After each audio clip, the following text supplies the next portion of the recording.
Sobrang nasaktan si Enzo nung nalaman niya ang katotohanan na tungkol sa pagkatao ng kanyang ama na isa itong kriminal at napatunayan niya na ang kanyang ama ang dahilan kung bakit namatay ang kanyang ina noon. Hinarangan naman ni Samuel ang sasakyan ni Jacob sa daan at tinutukan niya ito ng baril. Mga ilang sandali papunta na sa kanilang kinaroonan ng mga pulis, kaya binaril ni Samuel ang gulong na sasakyan ni Jacob upang hindi ito makatakas at umalis na kaagad si Samuel. Ininspeksyon ng mga pulis ang loob ng sasakyan ni Jacob nung wala itong ipinakita sa kanila ng mga dokumento.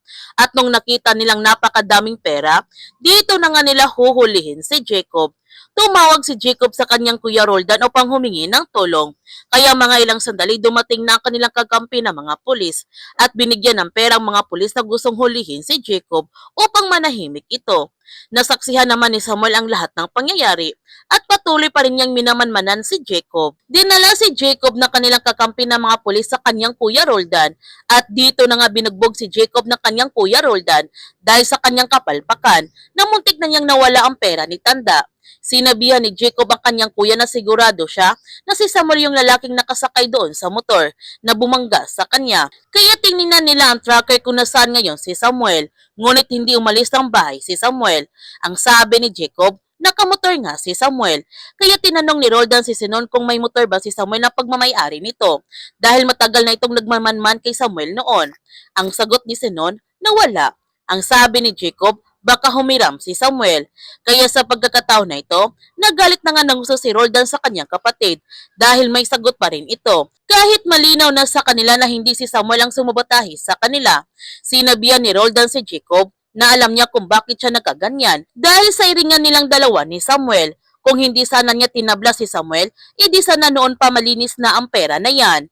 Natutuwa naman si Samuel sa kanyang nasaksihan na pinagalitan ni Roldan si Jacob at nagtagumpay nga siya sa kanyang plano na wala ng tiwala si Roldan sa kanyang kapatid. Hindi na pinapansin ni Dayan si Naomi dahil nagiging katulad na ito sa kanila ni Abe.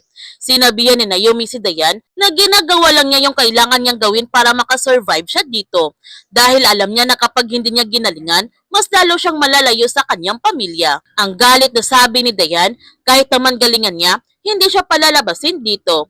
Sinabihan ulit ni Naomi si Dayan, alam ba niya kung anong ginagawa nila sa kanilang mga kasamahan na hindi nakakuha ng puta? Pinapadala nila ito sa Cambodia.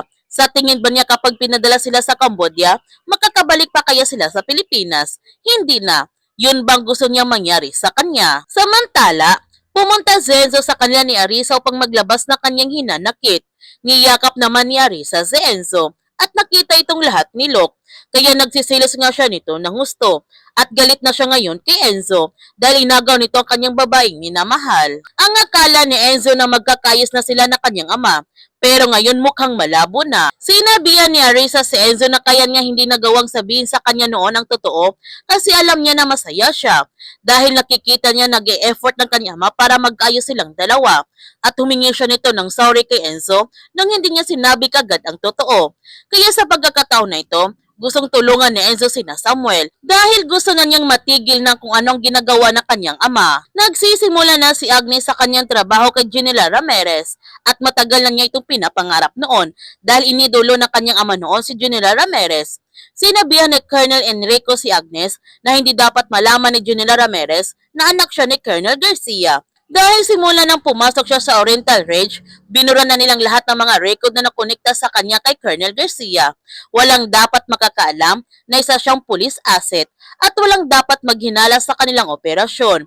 At naintindihan naman ni Agnes ang lahat ng mga sasabi sa kanya ni Colonel Enrico. Pinagalitan ng gusto ni Diego si Jacob dahil sa kanyang kapalpakan.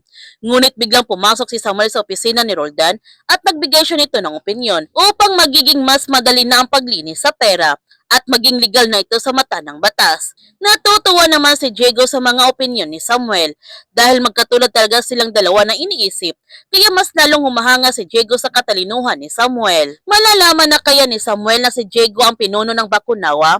Yan ang ating abangan sa Sins of the Father. Kung bago ka pa channel ko, don't forget to like, subscribe, and click notification bell para palagi kang updated sa mga videos in upload ko. Thank you for watching and God bless to everyone.